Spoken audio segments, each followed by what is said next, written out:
Welcome to the Ecosystems question and answer session. Now, Ecosystems is a FutureLearn course, and learners have been studying over the last few weeks. A lot of questions have come in already, and more may come in during the session. Now, one of the things that the learners have been doing is going out and looking at an ecosystem near where they live, and trying to identify 4 organisms that are part of that system. They've got help with identification from the community on the iSpot website, and Janice Ansine from iSpot is with me, and she'll be answering questions about iSpot and passing new questions on to me. Now, ecosystems is a very large subject, and the working definition that we've been using is an ecosystem is a set of organisms and non-living components linked by processes of energy transfer and cycling of materials. A simple example of that would be a rock pool on the seashore, and when the tide's out, that rock pool is effectively an isolated system. But a more complex example would be woodland like the oak woodland, where there are both the organisms that you can see and, hidden underground, a fungal community intimately linked to the tree roots. The wood wide web, rather aptly named, isn't it? The adaptations that animals have for life in harsh conditions, such as deserts and the polar regions, they're particularly intriguing. And the ecosystems that they occupy may have relatively short food chains. Now, not surprisingly, human impact on ecosystems has been a major concern for us all. And the final week of the course covered gorillas in the rainforest of Uganda, the Loess Plateau in China, and the Galapagos World Heritage Site. And human impact has dominated the questions that you've sent me so far. I've grouped them into broad subject areas, and I'm going to try and answer as many as possible. But obviously I have to apologise that I won't be able to get to everybody's question in the time available. But I thought we could start with some conservation issues. And Michelle has asked me if I'd like to comment on some ideas that appeared in a newspaper article. The article was written by George Monbiot, and it was entitled "Naturalists Who Are Terrified of Nature." And his point was that conservationists are conserving particular ecosystems at the stage they're at now. And they're not allowing the natural processes to take over. So it's almost a form of conservation agriculture. Well, ecosystems are dynamic and are changing, and we can only conserve, generally speaking, on a very small scale, and we mix in conservation and agriculture. So I'm not sure that I agree that naturalists are terrified of nature, but I do agree with George that our conservation efforts tend to be in rather small areas.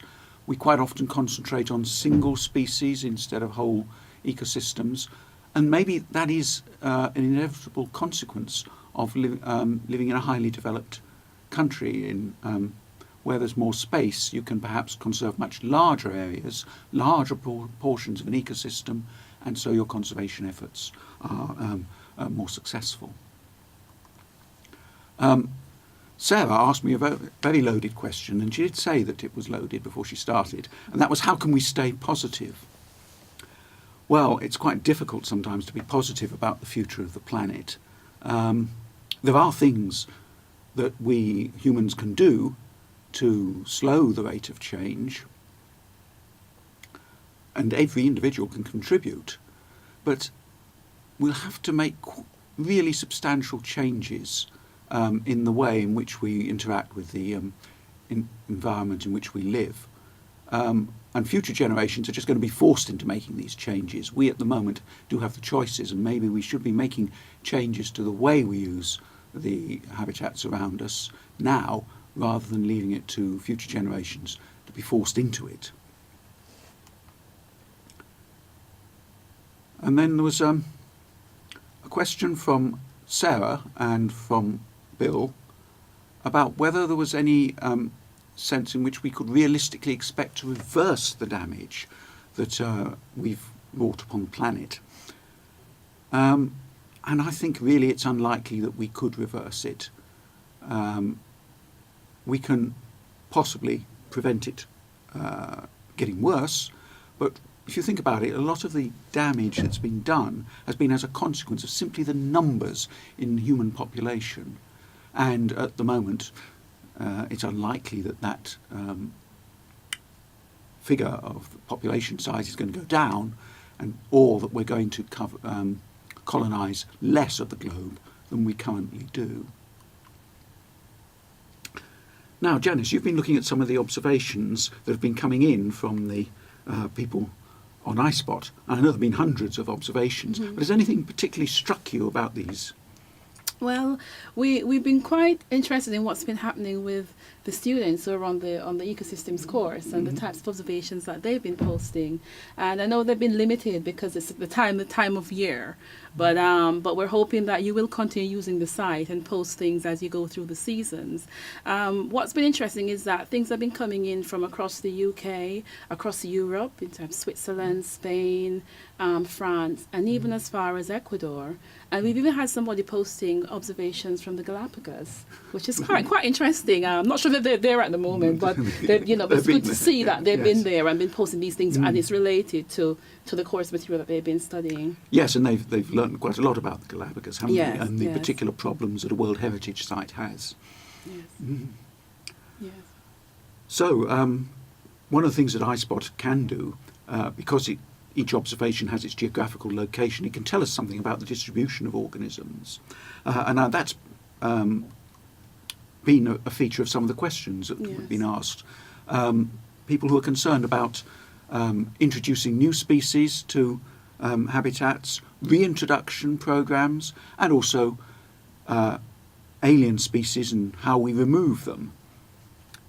Roger asked, for example, at what point we should stop trying to control external influences like alien introductions. He mentioned Japanese knotweed as an example, and Japanese knotweed is something that grows very fast, takes over a habitat, and is very difficult to remove because every time you break a piece off, a new plant grows from it.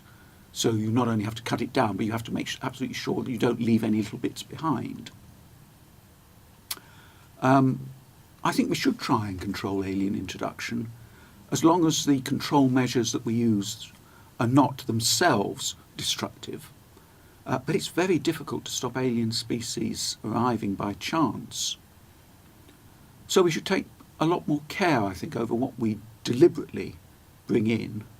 And generally, I'd say that alien species with a known detrimental effect should be controlled and preferably removed. Margaret asked me about species disappearing from ecosystems and the reintroduction to areas where they'd not been found for many years. And she asked, is there any evidence that these ecosystems have already adapted or changed in a positive way because of the removal of the influence of a particular organism? And I don't know of any case study that's shown a positive benefit from removing something that was established in an ecosystem naturally. If you look at the removal, for example, of top carnivores, the effect has largely been that the next organisms down in the food chain, the large herbivores, have simply grown almost unchecked. And then, of course, that has an influence on the habitat. It can damage an ecosystem. So in general, I think removing anything that's well established in an ecosystem is bound to have effects. And most likely, I think these effects will be detrimental. Now, Bill and Rory have asked about species loss through extinction. Are we, for example, in the middle of a mass extinction event? What habitats and ecosystems might be most at risk? Well, it's quite a large question, that.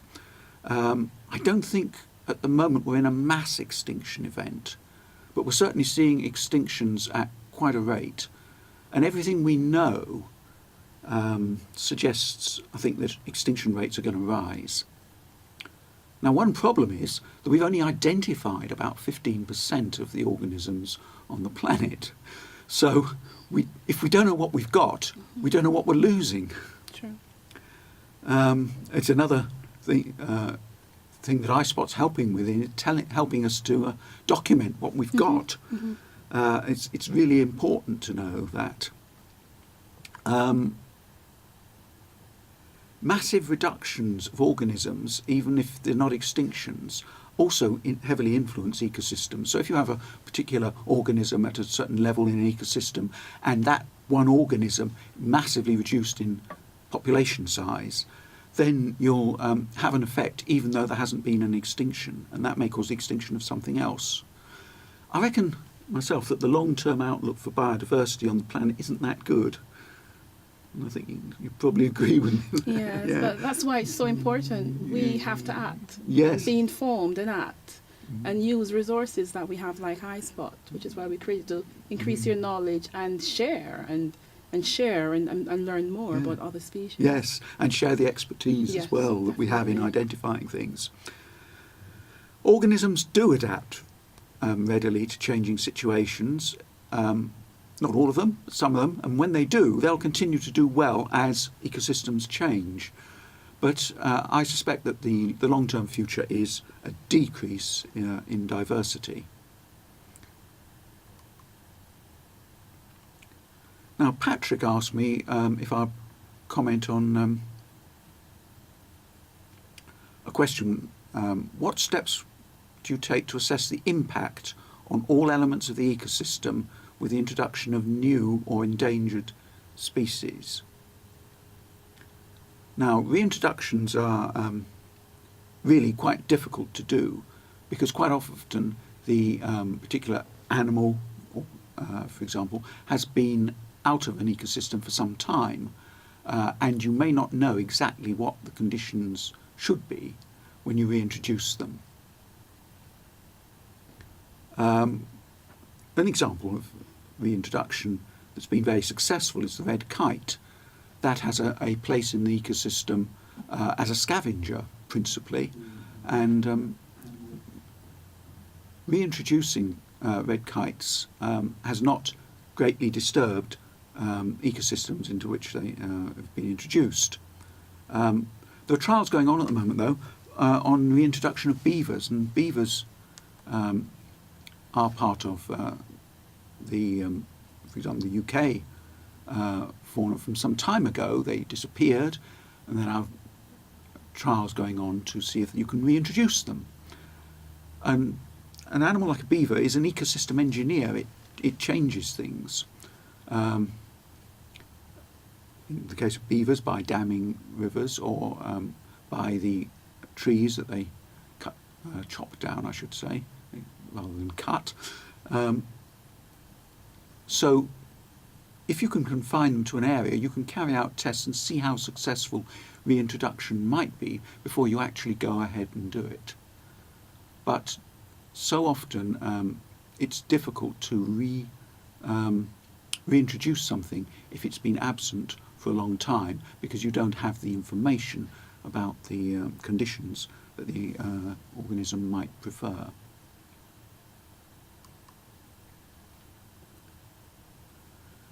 Julie has given me a rather specific question about Norway, where there's an ongoing debate concerning the presence of wolves and the possible danger they pose towards farm animals and humans. And this is a subject that I'm quite interested in, because one of the things that we tend to have done, at least in the developed world, is to take away the top carnivores, that, and then as a consequence, large herbivores expand their populations. The problem with wolves and bears as well is how they might interact with humans, how they might interact with agriculture. But generally, carnivore numbers will be limited by the prey numbers that are available. So it's not the problem that the carnivores will sort of take over and become so numerous that they're a real danger, because if they are too numerous for the amount of food, then the carnivore population will decline again. I think that in some parts of the world we need to have these top carnivores back. And as a consequence, we as humans are going to have to learn how to live with carnivores. And that might be quite difficult for us, but I suspect that either we do that or we accept that ecosystems are going to become degraded because they become imbalanced. So we're going to live with carnivores.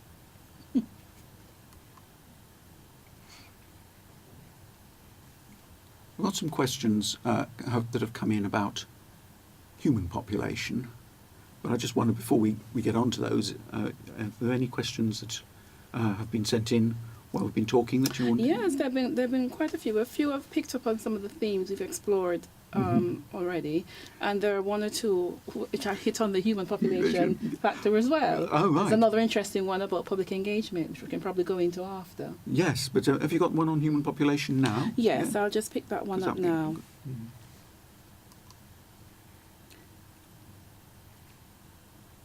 Now, Jonathan asks, have you any confidence that an understanding of the pivotal role humans play in ecosystems will result in us living harmoniously within the planet's means?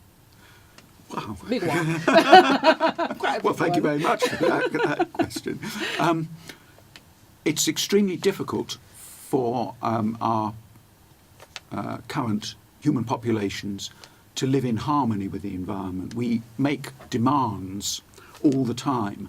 And when we make demands, there have to be compromises, and so often the compromises, just don't fit with the environment and the habitats and so on. And so our human population demands tend to take priority. There will be places where it's possible, I think, to for humans to live in harmony with the habitat, but it will require very strong control, and it will require a really substantial restrictions on the human population. And we mentioned the Galapagos as an example. If you look there, I think 90% or something like that of the land is protected. So human population can only be on very small parts of the island. But of course that's quite a restriction, and people don't like it, and the populations want to grow, and that means taking over protected land for housing. It's very difficult to get that balance. And so I'm a bit pessimistic about places where we really can get human population and the rest of the organisms in a nice, balanced and stable state. Yes. I think that ties a little bit to what Paul asks. He goes into population growth. Oh yes. And it seems as if that might be one of the main destructive processes on the planet. And he's asking if what types of initiatives, if there are any real initiatives, he says, being considered for population control.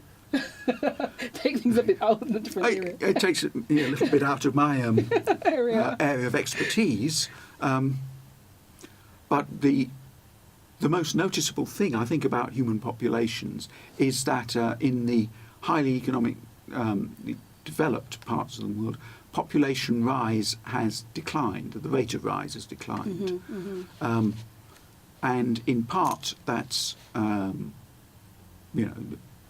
a consequence of lifestyle.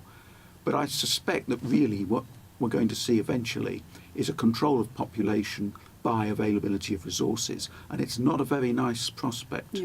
But it will be the case that we get to the point where the population of humans cannot be supported by the planet.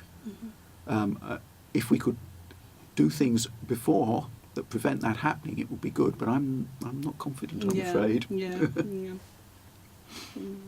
I've got a question here from David and Sorcha, who are also thinking about population size and its effect on the ecosystems. And we've now reached a level, they say, where the human population is hugely out of balance with other life forms, to the extent where biodiversity is threatened, and that's a similar point. Biodiversity is threatened, and there's quite a loss to the human population if biodiversity decreases and if ecosystems become degraded. And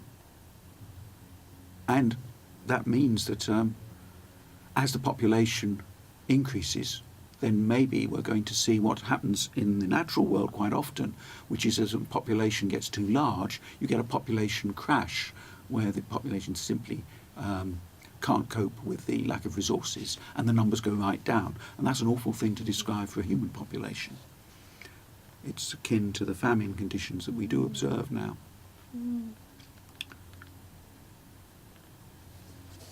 And Catherine is asking whether the destruction of the environment will be traced to kinds of greed, and what major changes in our lifestyles might take place to preserve Earth's ecosystems, and how realistic is it to expect such changes.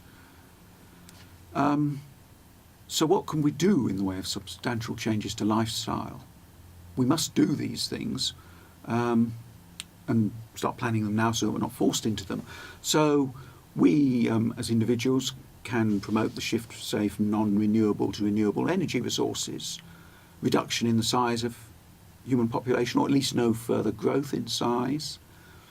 And we have to change food production. I mean, the developed world depends on food carried thousands of miles sometimes across the world. That would inevitably have to change. We've got to give priority to clean water supplies across the world. And there's a substantial divide between people who have and people who haven't. So there's many things we can do, but it is a substantial problem. And as individuals, we can all contribute, but we need to have some really concerted national efforts as well. Mm-hmm. Just before you move on, David, there's a comment coming back in from Paul, who posed one of the questions earlier. Yes. And he's saying that it concerns him that we don't have positive action. But if we don't have positive action, we will be unable to avoid a Soylent Green or Gattaca scenario. So that's another comment posed there. Yes, well, I think he's right, yes. Yeah. Yes, I can't do anything more but to agree with him. Okay.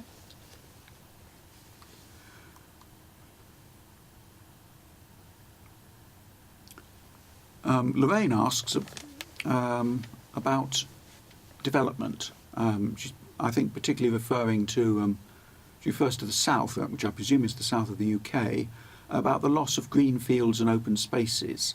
And developers are able to mitigate, allegedly anyway, mitigate the effects of development. And she asks if the mitigation measures that are put in place will really make any difference to the loss of species habitats. Well, mitigation measures, I think, are pretty varied, and depending upon the area where that development is taking place. Quite a lot of work has gone into, for example, in the UK, relocation of great crested newts from sites that are being developed to sites that are more favourable, and which have been specially set up for the newts. I had a look to see if I could find any survey results about the effectiveness of long-term of these mitigation processes. And I'm afraid that, for this particular species, taking them from one space, moving them into a newly prepared space, doesn't seem to have enormous success rate. It's of questionable value, according to one of the latest surveys. And it highlights, I think, one of the problems with any efforts that you make to mitigate the effects of development by doing something somewhere else, and that is that it takes a very long time to discover whether those mitigation mitigation methods have been successful or not. And so by the time you find out whether they've been successful or not, what can you then do? It's too late. I mean, it's great that people are trying relocation of species, but I think, generally, you'd say there isn't a lot of evidence to support the fact that these mitigation processes are working.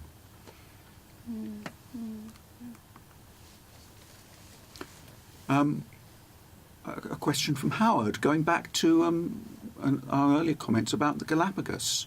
He's wondering whether the capability levels of the local population are a conservation issue, because effectively he's asking if the local population have the skill set to protect their endangered species from the threats of tourism and illegal hunting. And I don't think that's a particular conservation issue, because the national park recruits from the whole of Ecuador, as well as from just from the Galapagos, and also from overseas. And the national park staff are very, very professional. But, and there is obviously a but, they're underfunded. When you consider the scale of their task and just the massive area, as far as the local population are concerned, many of them are highly dependent on tourism. And that means they're aware of the value of the Galapagos World Heritage Site and the value that tourists bring. But the problems are that there are people who don't get their income from tourism and who don't like the restrictions that the national park, existence of the national park puts on them, and they see conservation perhaps as denying them their rights to earn a living in the way that they want to, and denying them perhaps a share in the wealth or that is brought in by tourists. So there is a tension, but I think that by and large the local population realise the value of maintaining and conserving these fabulous ecosystems. Anybody else come? Yes, there's an interesting question here from coming in from Brad, who is asking us to think about what else can we do to increase public engagement and understanding about these issues. I think there's an awful lot we can do to increase public understanding of the issues. You know, a particular bee in my bonnet is the evidence base. All sorts of people have opinions and express opinions, but quite often the evidence that would support those opinions just isn't there. And so I'm a great enthusiast for encouraging people to go out and collect evidence and to put it on websites or publish it or make people aware of it, because all our decisions really should be evidence-based. And so often with them, decisions we take, I suspect they're not evidence-based. They're based on opinion. How can we get more public engagement?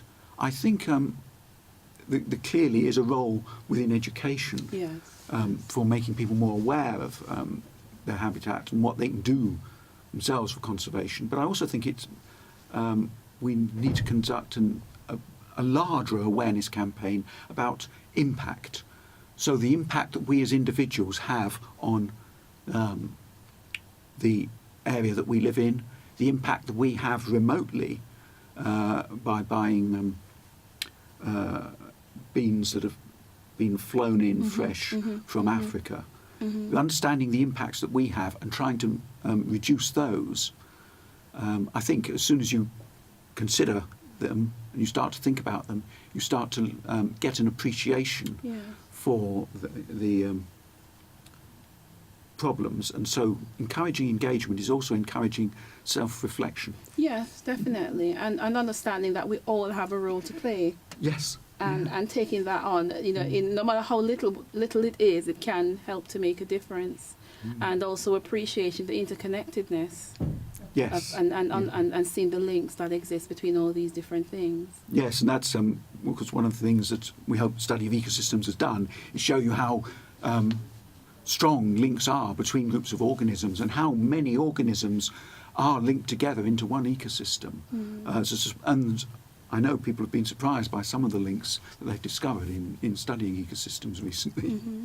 And that's one of the reasons why we have iSpot, because it's a tool to get people involved in this whole new area called citizen science, and getting the public involved in not only looking at what's out there, but recording it And what iSpot tries to do is to make it accessible and easy for anyone to do it.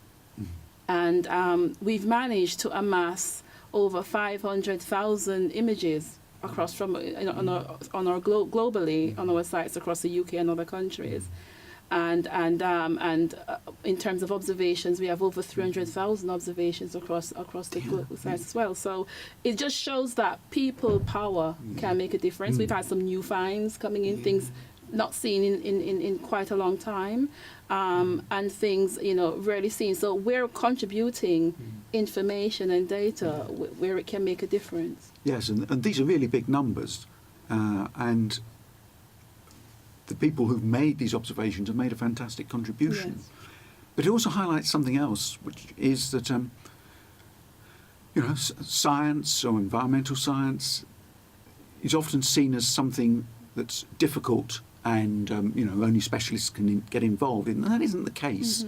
We can all get involved, and so part of encouraging public engagement is to convince people that science is not a difficult, or natural history is not difficult. It's a can-do attitude. You can do it. You can make a contribution, even and just taking one photograph of an unusual organism is a contribution to our understanding of the natural world.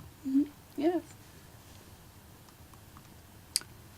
Now, there have been some more general questions as well coming in.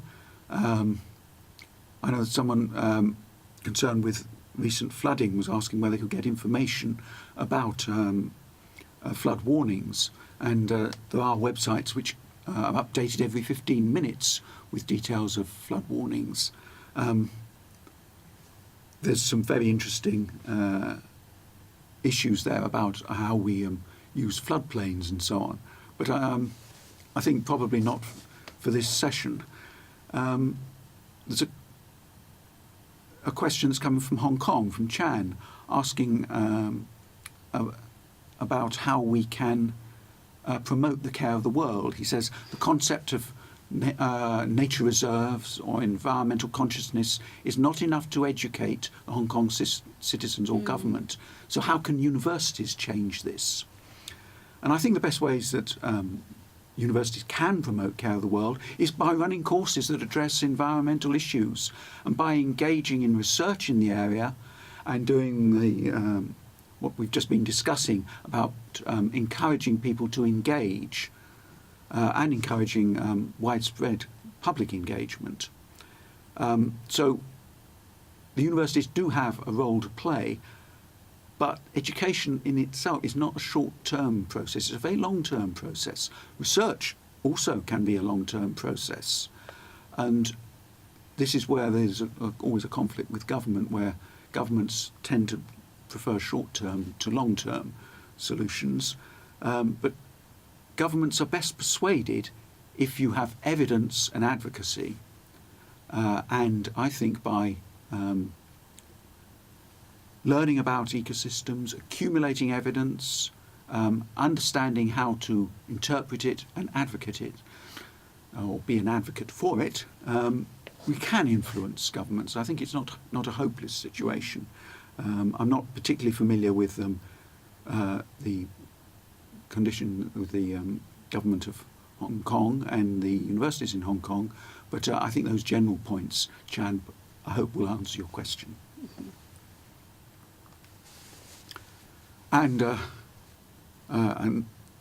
slight change here, a change of emphasis. Liz is asking what I think should be done to reverse the decline in UK bird species. And now that's quite a complicated question to answer because there are actually multiple causes of decline. And I just picked out an example, the decline in migrants from West Africa. That's quite and that's migrants from West Africa into European countries. And that's probably due to changes over which we have no influence in Europe. The changes are possibly taking place in Africa. So that decline is difficult to analyse, and I don't know the reason, but by observing the population numbers in Europe and the UK, we at least are able to document that a decline is taking place. And I know that there have been people going to West Africa to try and research this.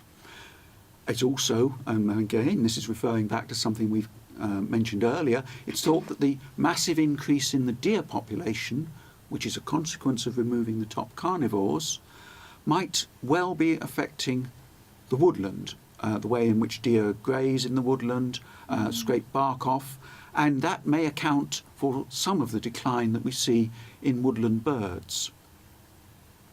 Then there are declines, we know, in certain seabird populations. There were a lot of problems when the sand eel population was massively reduced in 1 year, and birds that depended upon the sand eels for food simply didn't do as well. Populations declined. There's another impact which we have to consider, which is what's the impact of birds that do well in ecosystems. A couple of examples, clearly, seabird populations are doing very well. Gulls are coming inland because there's lots of nice cliffs inland in the form of high buildings. Pigeons are doing well. Oh, yes. Now, do these have an impact on the other bird populations? And you can probably think of others as well. Then there's predators like domestic or feral cats and rats. Probably there's been an overall increase in the rat population as a result of human habitation.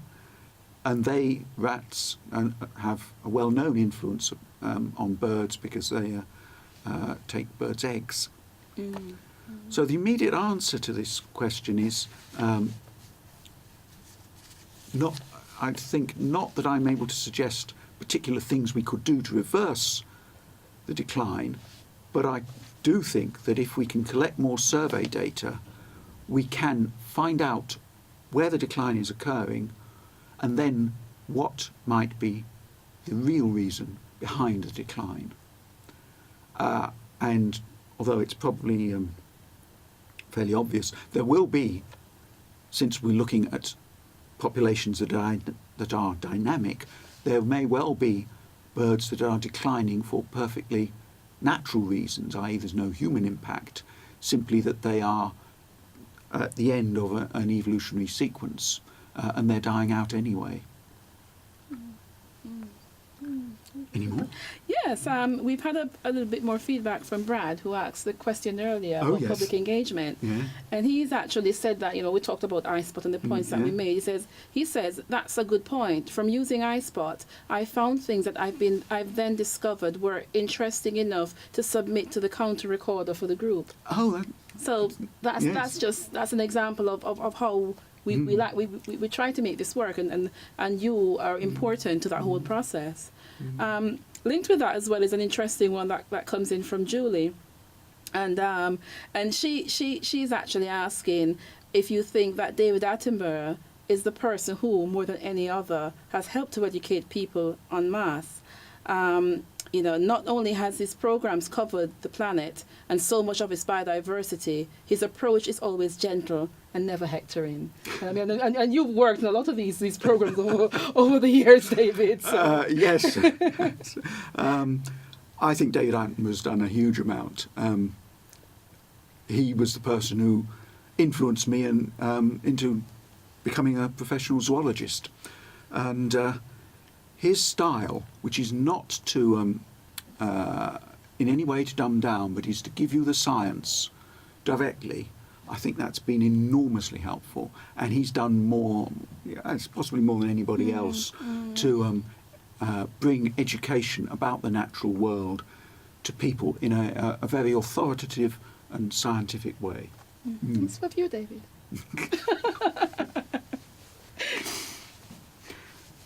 Okay. Well, I'll take a question now from Wendy, which is, has any research been carried out on the effects of noise in our environment?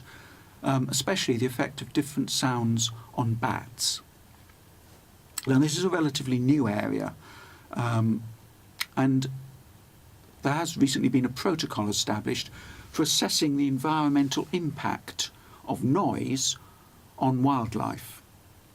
I don't know if that's actually been applied to bats, but I did meet a researcher who, in fact, it was the researcher who produced the protocol, and he'd been assessing, among several other things, he'd been looking at the impact of helicopter noise and the high frequencies within helicopter engines, the effect on wildlife. He was also looking at, in a separate way, at the effect of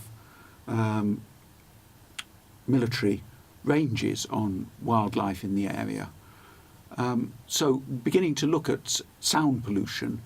The astronomers, of course, are looking at light pollution all the time, but I think it's very interesting to look at the effects of environmental sound. And just now, people are beginning to realise just how influential sound in the sea is on sea mammals particularly, that use sound for navigation, of course, but also use sound for social interaction.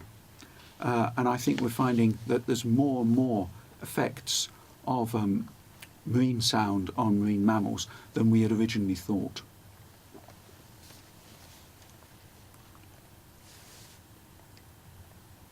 Now Shirley asks, out of curiosity, when you're out, she says, you do not see dead birds' bodies on the ground, only the ones that have been killed by man or another animal. Also, despite their feathers and oil on them, how can they sit in a bare tree through terrible wind and weather? Well, there's two parts to that question. There are always a lot of scavengers about, or there should be. I mentioned red kites earlier, scavengers. And scavengers are just there, hovering around, waiting for other animals to die. I quite often find dead animals in the countryside, and indeed in my garden, but they disappear very rapidly. There's always someone who's on the lookout. Now, small birds have particular problems in the winter, in particularly in northern climates when it gets really cold. And I looked up a study that was carried out in Norway on willow tits, and that showed that there were two main mechanisms by which they endured the cold, perhaps with an ambient temperature of down to -20.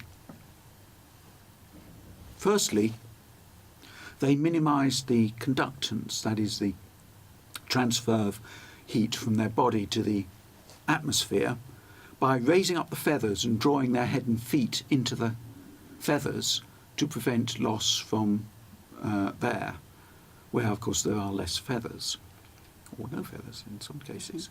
And the core body temperature then fell, so the animal, the bird, instead of trying to maintain a high core temperature, allowed the core temperature to sink, not by a very great amount, but sufficiently to reduce the gradient between the core temperature, the body temperature, and the ambient temperature.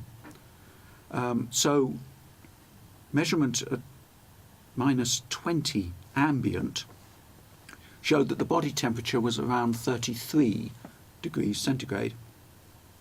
And that's about 9 degrees lower than the normal. So that doesn't sound very much, but to put it in perspective, if the core body temperature falls by 4 degrees, there's an energy saving of 35%. And so those two key mechanisms of conductance changes and lowering core temperature are what enable birds to put up with the very cold conditions. But I must admit that when I go out and look at birds, I do wonder how on earth they're managing to cope, because with the small bodies you'd think they'd cool down very quickly. We can look at one.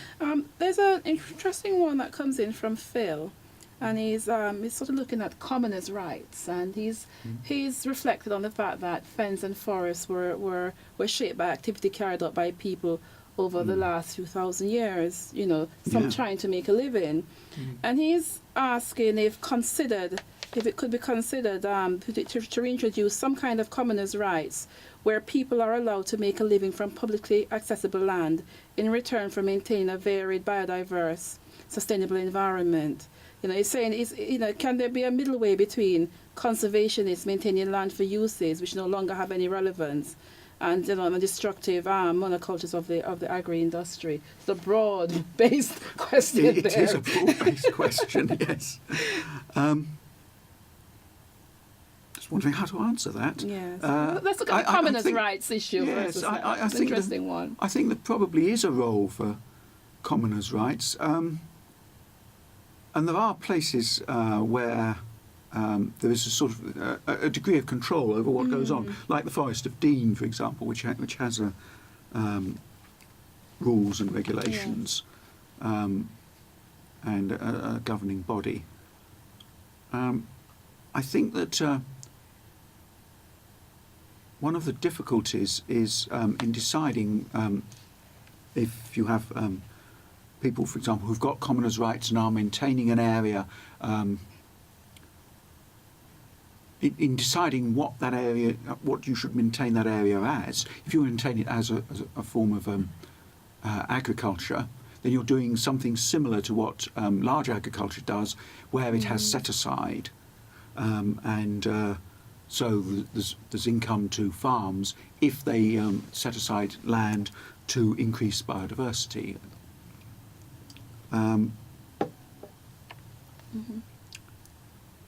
Deciding what your common land would be used for, I think, is a difficult process. But I think there is quite a lot of space for us to look after areas, perhaps not farming them, but to look after areas as a public good. Organisations like the Woodland Trust, who buy up areas of woodland and then make them open and largely unconserved. They're doing this sort of thing. I'm sorry, I can't really give you but just an interesting food for thought. But there, it is, yes, it's an Mm-hmm. interesting point to make. There's another one here which gives us more food for thought, I guess. Yes. And this is coming from Paul, and he's asking the question. He's looking at it from because we talked about Hong Kong and governments a while back, and he's asking if you think world government environment ministers are as well informed as they should be. And he raised an example here of a recent comment made by the environment minister, which was looking at the removal of ancient forests and long-established ecosystems. I'm not sure if we were with that particular example, but do you think they're as well informed as they should be? Well, I mean, I'm inevitably, being in the UK, I'm likely to know most about the UK. I think there's a very general point here, which is that there is a substantial lack of understanding of scientific subjects in general within government, and that includes conservation, natural history and so on. We do need more people with specialist knowledge in government positions. So I think in general that while there are science advisors, conservation advisors and so on, we really need ministers who have had in the past hands-on experience and have an understanding of the subject area. We're getting near the end. I wondered if you've got any... have you got any questions that we can sort of finish up with? That you'd like? Let's see. There are a few broad-based ones here. But let me see if I can find that one earlier. There was a question that came in earlier that related to looking at the red squirrel and whether or not how much influence humans have had on populations, and this is coming from Sonia, and she raised two examples of centre parks in the Lake District, and they've had large red squirrel populations, and she wondered how much humans have influenced this. And we had another question coming in about the squirrel population as well on the live feed. So Yes, one versus the other, basically. Yes, the grey squirrel has displaced the red squirrel over quite a large area of the country. There are several reasons for this. The red squirrel doesn't do as well when compared with the grey squirrel when it comes to broadleaf woodland. The grey squirrels compete very effectively with the red squirrels in broadleaf woodland, and the red squirrels effectively disappear. Grey squirrels can exist in higher population densities than red squirrels, and they also carry a disease which is fatal to red squirrels. So the reds do best in coniferous woodland, and of course there are large areas of coniferous woodland in Northumberland and in Scotland, and so these tend to be the areas where the red squirrels hold on.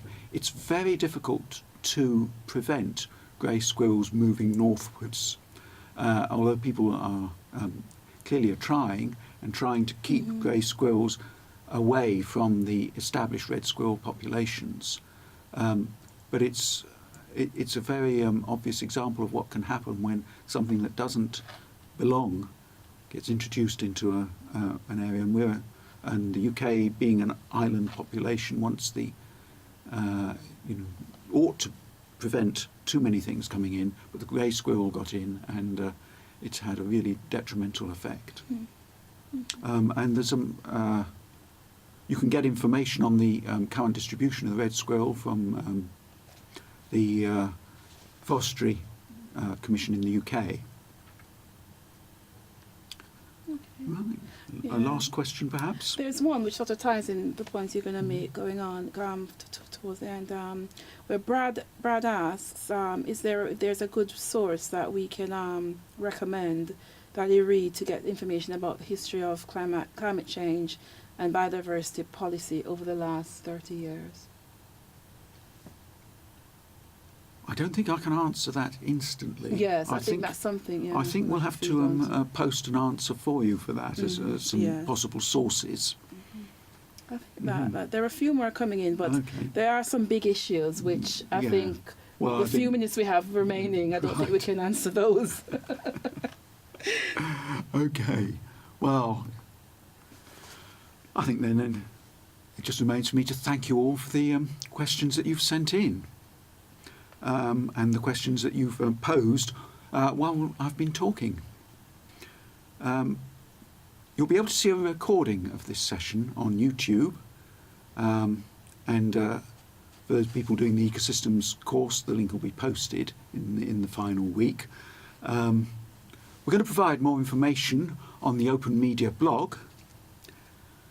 If you want further learning materials, then there are those available on FutureLearn. There are some very interesting sound, audio and video tracks available on iTunes U, which you can download. And if you're interested in the Galapagos World Heritage Site, there's a Galapagos iBook available, which takes you on something rather like a virtual field trip to the Galapagos Islands. So I hope you found plenty to interest you there. What is very clear is just how many major issues come out of discussing ecosystems, how difficult it is sometimes to answer questions because we simply don't have sufficient information to do that. It's also apparent how we need to influence policy at government levels and how we need to assemble the evidence necessary to have effective influence. And I hope you'll go away and think about the issues and perhaps take an active role yourself, either by making observations and posting them to iSpot, or by joining societies or joining web communities to ensure that the wonderful, attractive and intriguing ecosystems that we have on the planet are preserved for the future.